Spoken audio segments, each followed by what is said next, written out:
Na ipadala na sa Office of the Ombudsman ang notarized affidavit ng umano'y bagman ni Vice President Sara Duterte na si Ramil Madriaga. Sabi ng abogado ni Madriaga na si Attorney Raymond Palad, gusto nang mapanagot ng kanyang kliyente ang mga nagkasala. Kailangan daw itong masilip ni Ombudsman Boying Remulla lalo na't kabilang sa aligasyon sa affidavit na pinagdalahan ng pera ang parking compound ng naturang opisina. Gusto rin daw ni Madriaga na maisailalim sa forensic examination ang tatlo niyang cellphone para masuri ang palitan ng mensahe, call logs at mga larawan.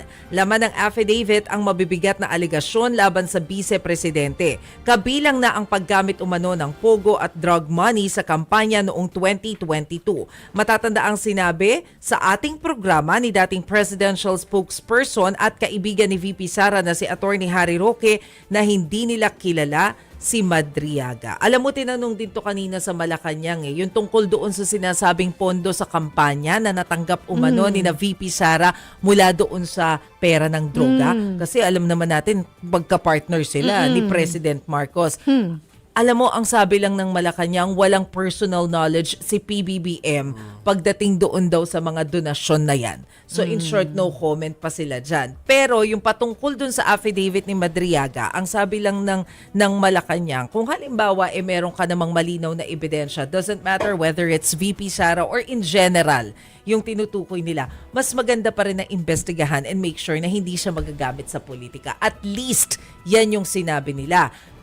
Pero, of course, may mga pananaw, kagaya nung pananaw ni Congressman Laila De Lima, na yung mga ganitong klase ng mga paratang, partikular pala, yung kaso na isinampa laban kay VP Sara, yung plunder, yung sinampa last Friday week, ni na Yusek Shelo Magno at ng kanyang grupo, na sinampahan po ng plunder dahil nga po dun sa hindi pa maipaliwanag na confidential funds. Ang sabi po ng grupo ni Congressman Laila De Lima, yung ganito daw klase ng kaso pwedeng gawing batayan para sa panibagong impeachment complaint laban kay VP Sara.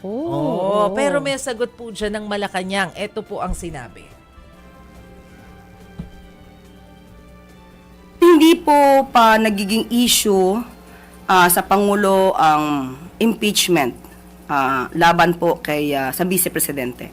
Ang Pangulo po kasi sinabi na noon pa, kung dapat managot, ay dapat panagutin.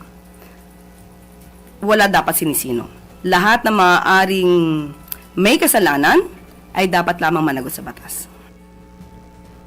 Pero syempre, hindi lang si Vice President Sara Duterte ang may inilabas na pahayag. Although sabi niya fishing expedition daw itong ginagawang mga cases against her. Pero pati ang kanyang nakababatang kapatid na si Davao City Mayor Baste Duterte, meron ding bagong statement. Ano yun? But this time, tungkol ito doon sa Bukana Bridge sa Davao City. Kasi kung matatandaan ninyo, in-inaugurate na ito ng pamahalaan. Sinabi na po na bubuksan na siya. Pero ang hirit dyan ni Mayor Baste, premature. Hindi pa ready na buksan. Kasi hindi pa pala tapos yung mga signages, yung iba't ibang mga basic needs para dun sa bridge. Ang paliwanag naman ng Malacanang tungkol dyan, ang initial agreement daw kasi bubuksan yung bridge na yan sa Davao from 6 a.m. to 5 p.m. Isasara muna siya sa gabi kasi nga kailangan pang ayusin yung solar lights, 'di ba? Pero pag sa umaga, pwede na raw gamitin yung 2 lanes. Yun nga lang, hindi naman daw kasi nila maibubukas etong tulay na ito sa publiko kung hindi sila tutulungan ng local government. So in short, kailangan nila ng tulong ng lokal na pamahalaan, syempre sa pangunguna ni Mayor Baste. Ito po yung sinabi ni Yusek Castro. Kung madadaanan siya yung 2 lanes, hindi siya premature. Ang gusto nang mabuo yung sa solar lights hanggang pati gabi. So ang unang initial na agreement ay pwedeng daanan sa umaga. Ayoko sabihin contradiction. Kailangan lang natin is kooperasyon.